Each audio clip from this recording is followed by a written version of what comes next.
clever parrot named Zingo. Zingo was not only good at talking, he was a sharp thinker.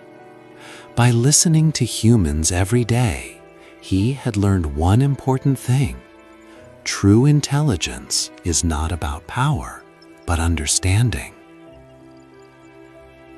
In the jungle lived a fox who believed she was the smartest of all animals.